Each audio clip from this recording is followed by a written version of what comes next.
They're two happy women bringing you inspiring stories, politics, pop culture, and lifestyle hacks, all with an eye to making our communities and our country a better place to live. It's the Happy Women Podcast with your hosts, Jen Horn and Katie Gorka.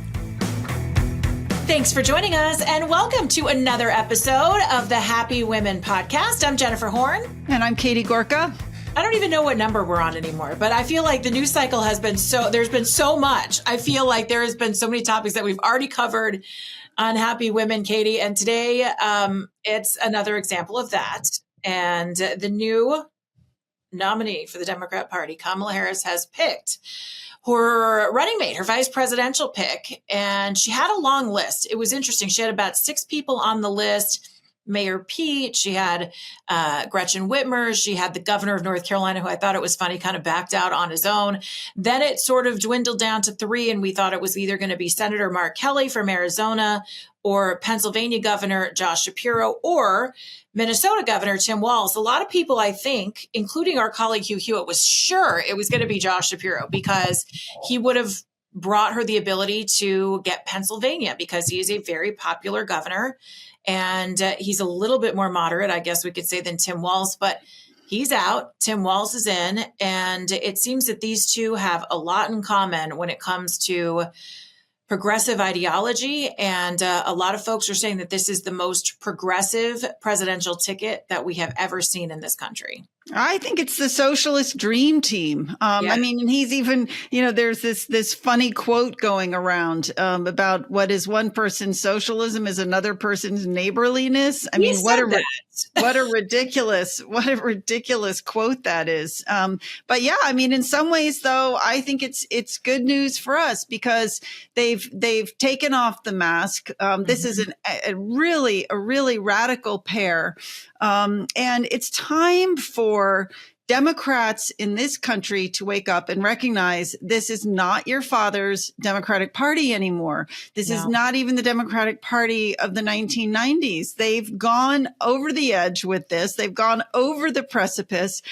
I think this might help to open up people's eyes. And the only question will be, to what extent will the mainstream media collude with this team to make them appear as moderates? I think they are trying desperately hard, but neither one has a moderate record. And we need to educate people on their record and what they've done.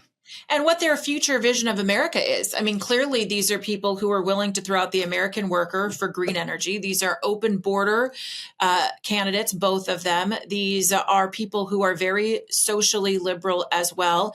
And of course, love to sow seeds of chaos by allowing for crime to run rampant. And I think we can go through all of these. I thought maybe kind of a good way to go through this is we can go through some things to know about Tim Walz and kind of comment together. Breitbart has put together a list of just 7 things to know, and I'm sure there will be more about Tim Walz. But the first thing, and we can touch on a few of these.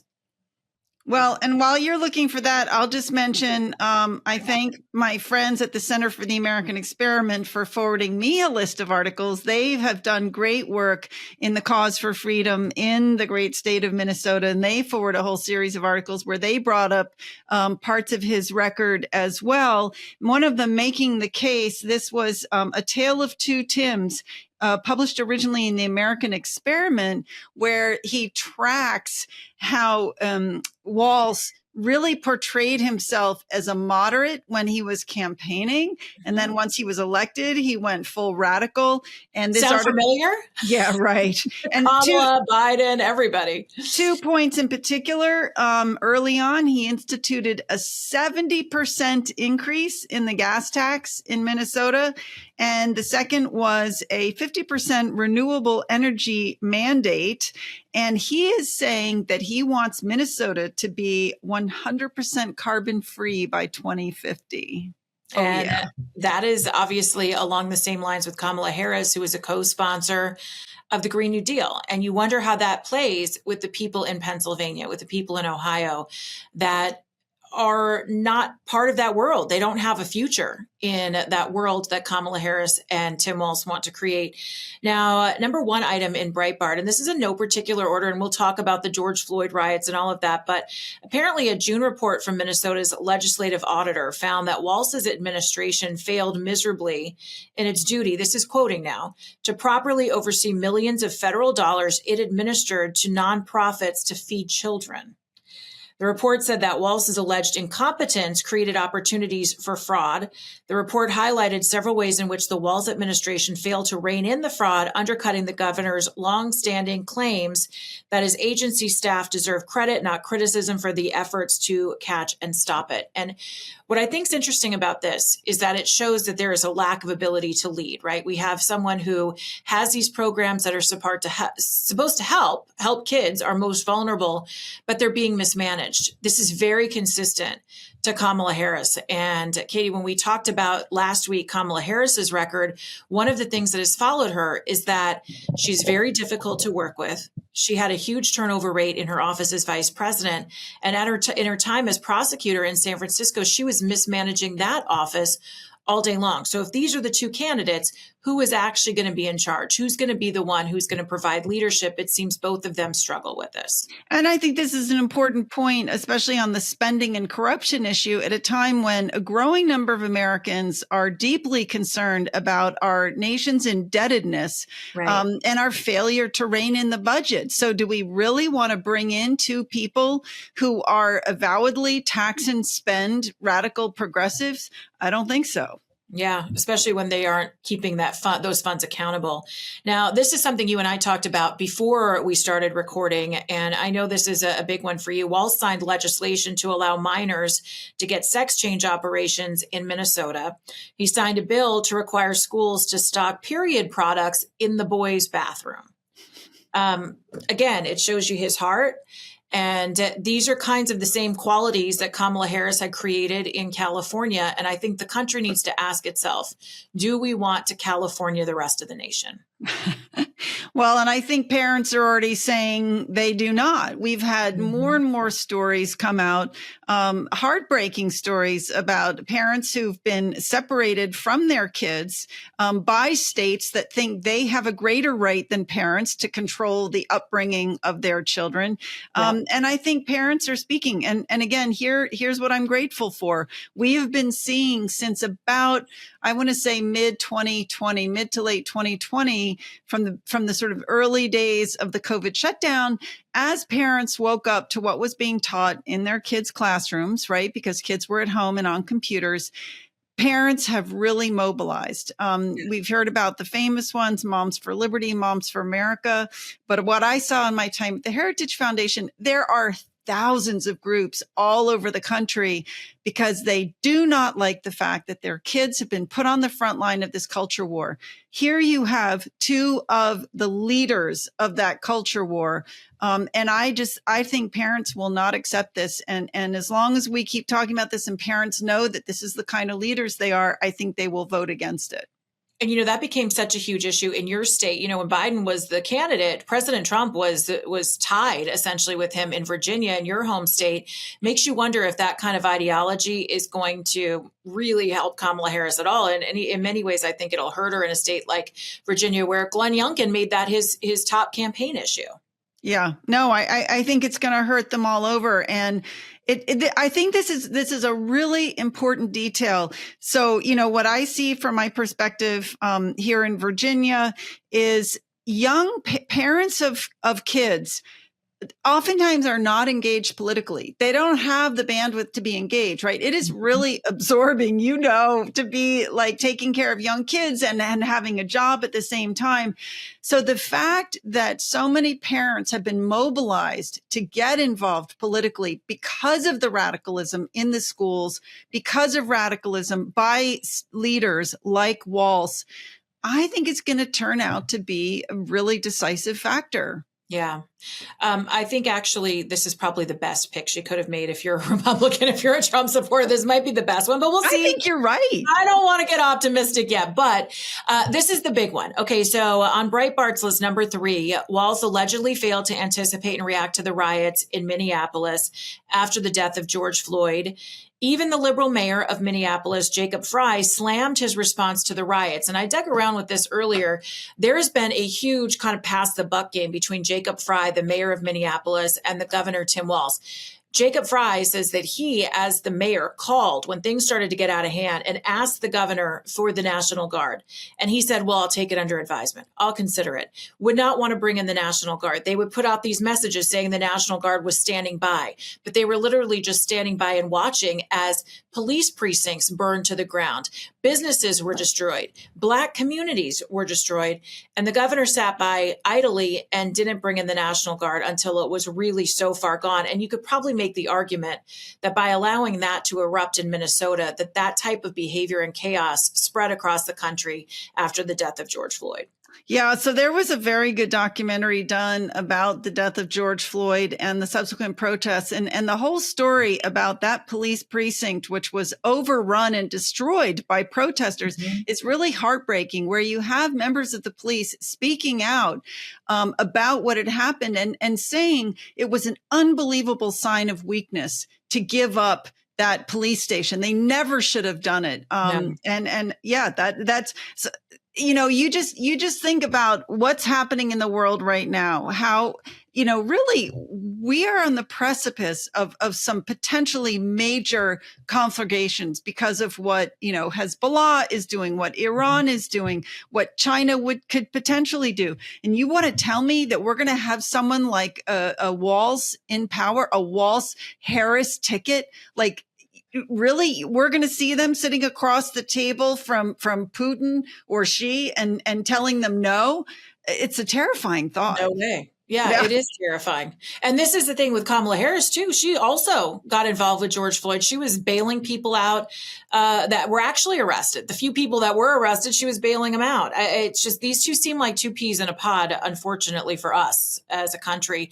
Number 4, and this has tones of the Biden administration. Under Walz's leadership, Minnesota gives free college tuition to illegal immigrants. Minnesota sounds a lot like my home state of California. Oh, my gosh. We know the Biden administration illegally paying off people's college tuition. This smacks of socialism, and it's insulting to people who have actually gone through and paid for their own college education. It's not a fair use of taxpayer money in my mind. No, absolutely not. And where it's also, I think, really devastatingly insulting is to those kids, and there are a lot of them out there, those kids that in exchange for committing to service in the military pays their tuition, and then they in turn go and serve the country. What does this say to them? Go get a handout. Go get a handout instead. Don't serve your country. It's such a slap in the face. It's very anti-American messaging. All right, number 5 on this list, Walz signed a bill into law that gives driver's licenses to potentially 77,000 eligible illegal aliens. Now, this is one of the most widely distributed ones. Again, he is very pro-open border. Those driver's licenses go out, and you know what happens next. It's the voting, it's the chaos that is caused with a rule like this. But if he's willing to do it, and we know what Kamala Harris did as the quote unquote border czar, what do we expect from a potential administration? This is going to be just the beginning of our problems.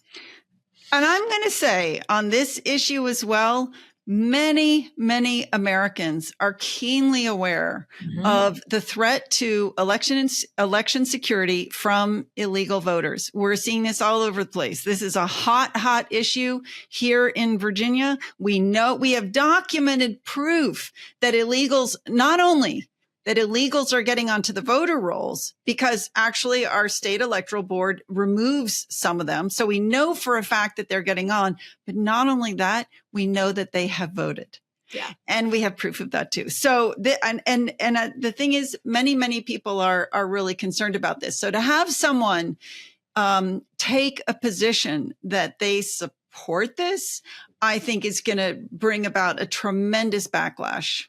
I think so too, because I really believe that as much as Democrats say that this election is about abortion, this election is about I believe, two things: the cost of living, inflation, and the open borders. But we'll see who's Okay, right. but I'm going to add, I think safety is increasingly I do too. And an we're going issue to as talk well. about that actually, because I think safety is on there too. People don't feel safe anymore. Yep. All right, two more here on this list. Walz openly championed socialism last week during his White Dudes for Harris event. That's when he said that one person's socialism is another person's being neighborly.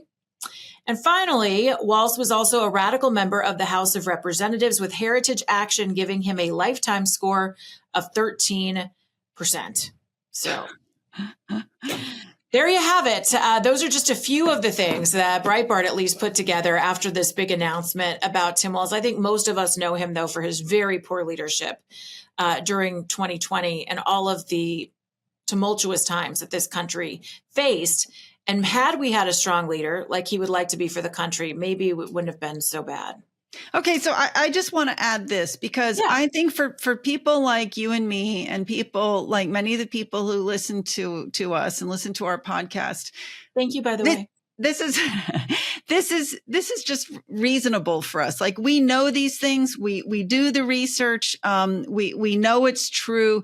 But I think what it's easy to forget sometimes is the degree to which other people, don't simply bother with politics, or they live in a bubble where they're insulated by places like CNN and NPR and the Washington Post. And so I think for those of us who care about this, it's really important that we spread the message. We have to take the record, print out these articles, out. There is a lot of documentation of both Harris and Walz's radical records. Don't worry about upsetting your family member, your child, your friend, who thinks that they want to vote Democrat. You got to educate them on this record, because I have a hard time to believe that anything more than 5% of radical progressive Americans would want to support this kind of vision for the future of America. I agree with you. And I think that this is where I know one of the things that we always talk about is about what we can do, right? There's power in the individual. And here's where your power comes in.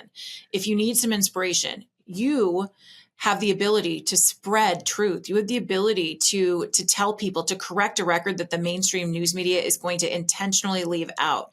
And so it is incredibly important for you to talk. You don't have to be angry or aggressive.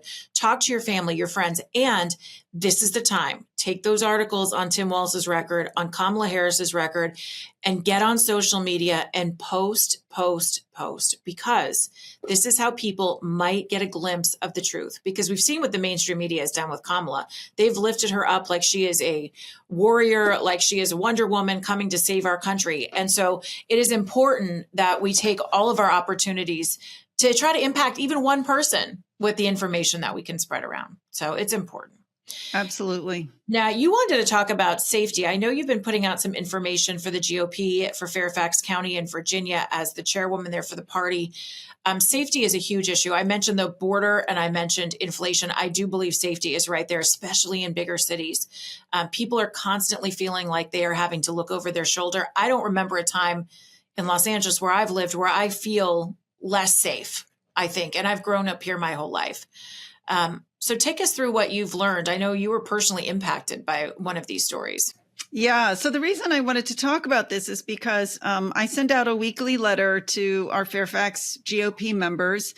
And in my last one, I told a story, and I was really shocked by just the outpouring of reaction with people sharing similar stories. Like, this is becoming a really common thing. So my personal story was that my son and his fiance were driving in Richmond, Virginia. Mm-hmm. He has just started med school there, I say as a proud mother.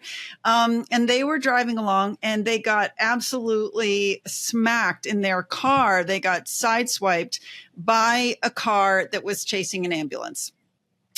Thank you, God. Neither one of them was hurt, which is just an unbelievable blessing. But they were really shaken up. They had been hit really hard, and the car mm-hmm. was, $5,000 worth of damage later. But here's the thing about it. There were two people in the car. The person driving did not speak English and did not have a driver's license. And what my son and his fiance realized only after the whole sort of police reporting thing was over is that on top of all that, the driver lied and passed himself off as the passenger.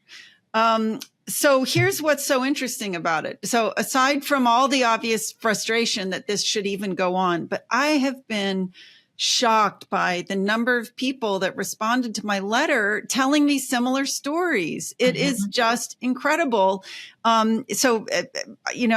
People have to realize not only do we have this flood of unvetted illegal immigrants, and on top of all that, we were just talking about another story which utterly shocks me. Our friend Jennifer Van Laar at RedState has been talking about a story called the CHNV parole program. This was a program set up by Joe Biden. And this is not people walking across our border. This is people being flown into the United States from the Cuba, government money, on government money, yes. Cuba, Haiti, Nicaragua, Venezuela, up to 30,000 of them per month. So we've got this flood of people coming into our country that did not go through high school driver's ed the way we all did. Some of them are getting driver privilege cards. Some of them are not. But I'm telling you, the safety issue is a really big factor. And I think for more and more people, it's hitting close to home. And I will just say, lastly, Walz is a anti-police candidate. I mean, he's not going to, he's not going to restore our safety. No. And I think, there are so many different things that we have to watch out for. I was just looking at on that. First of all, it's important to note that those people who are flying in here are not being counted as people crossing into the country. They're being left out of the tally. So when you're hearing 8 million people under Joe Biden, I would imagine that number to be much, much higher because of all these loopholes that the people they sneak in that they don't want to count, which is infuriating. And one of the other pieces of that when it comes to safety, as you mentioned, not only the accidents, but the DUIs. And then people panic. I mean, we heard the horrific story, and it might have been Jennifer Van Laar who reported on it, the family. And I actually interviewed the man. It was Jennifer Van Laar who connected me, a man whose son was killed with a simple traffic accident in San Francisco. He was on a motorcycle. An illegal immigrant hit him, just knocked him off the bike. But the illegal immigrant panicked because he knew that police would be coming.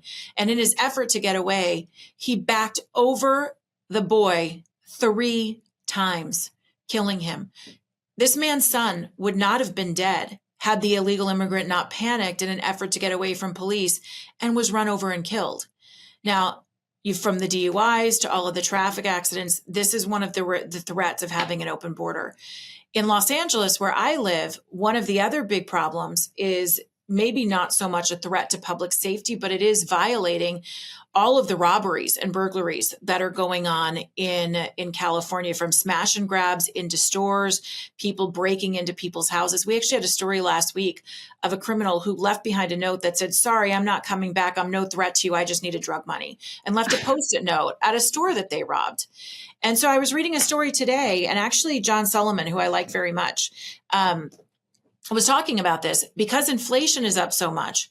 Even though the Biden administration is trying to tout that violent crime is down, burglaries, nonviolent crimes are up by like 25%, I want to say. And this is huge. And this is the intersection of the economy and the intersection of lawlessness.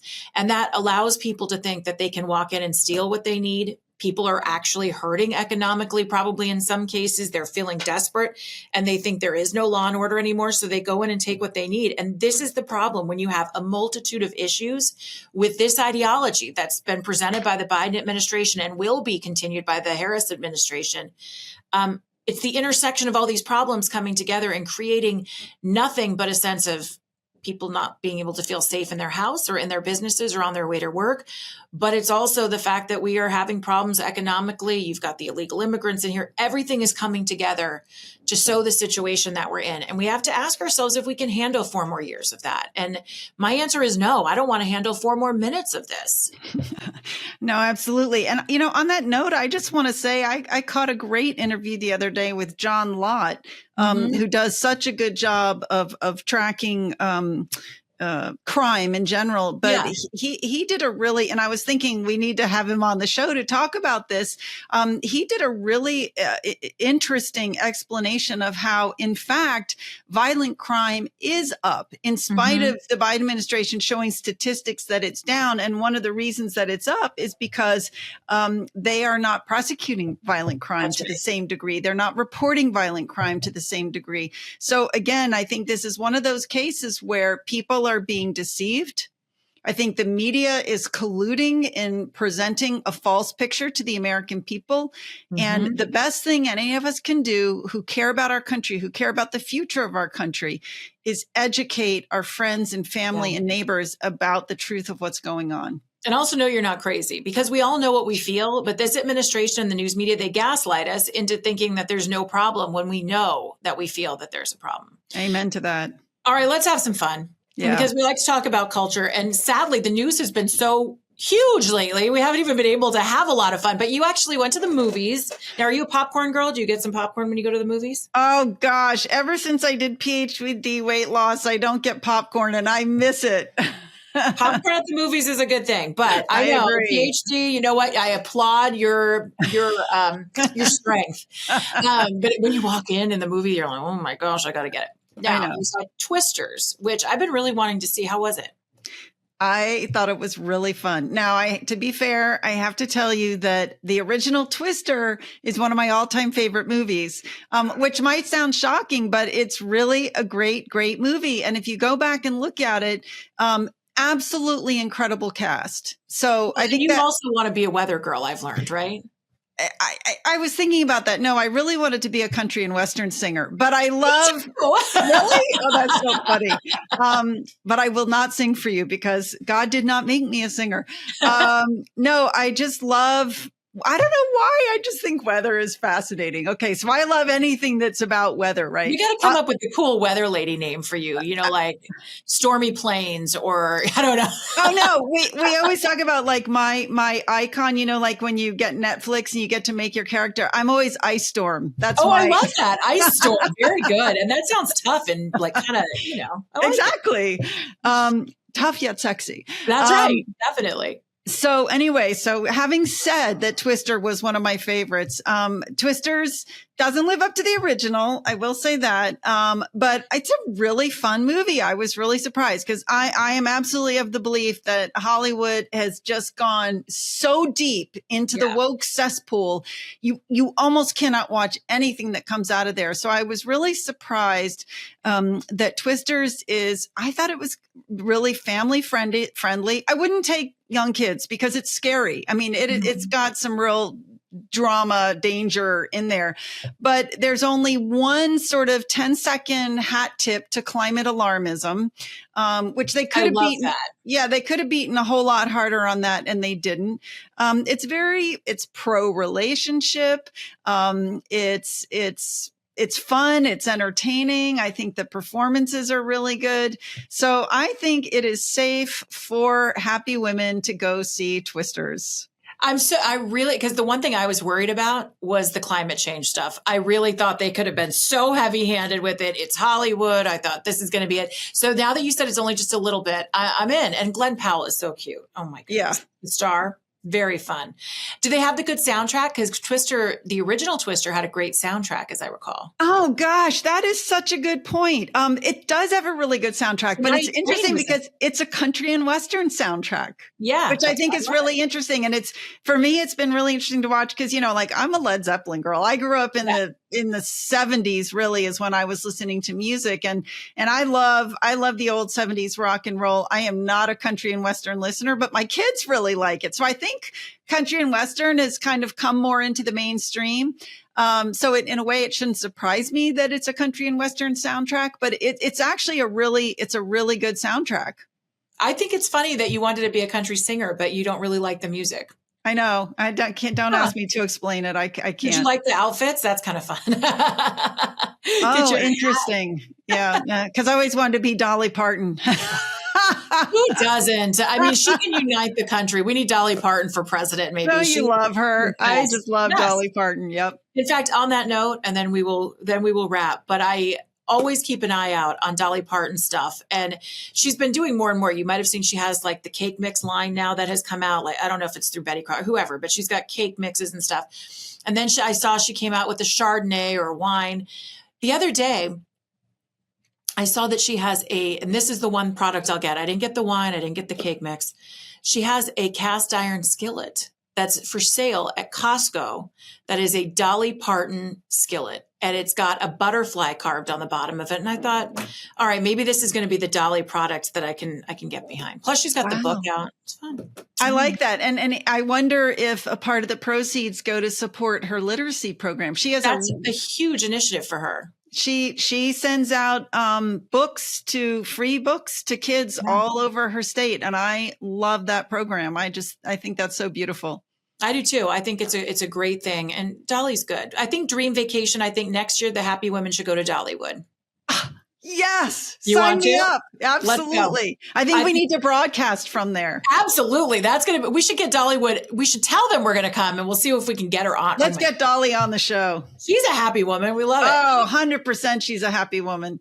All right. Well, thank you all for joining us. Get Katie's book. She is definitely a happy woman. Next Gen Marxism, wherever you get your books. You should also check out her website, katiegorka.org. And you can find her on Facebook. Just search out Catherine Gorka. You can find me on Facebook and Instagram, Jennifer Horn Radio, and on X and on Truth at Jennifer Horn. Thank you so much for the 5-star reviews, sharing this podcast, rating us. We really appreciate it. Every little bit helps. We love to know that you're out there. And if you want to watch us on YouTube or any of the other platforms, you can go to SalemPodcastNetwork.com to get connected. Thanks so much for joining us. It's the Happy Women Podcast.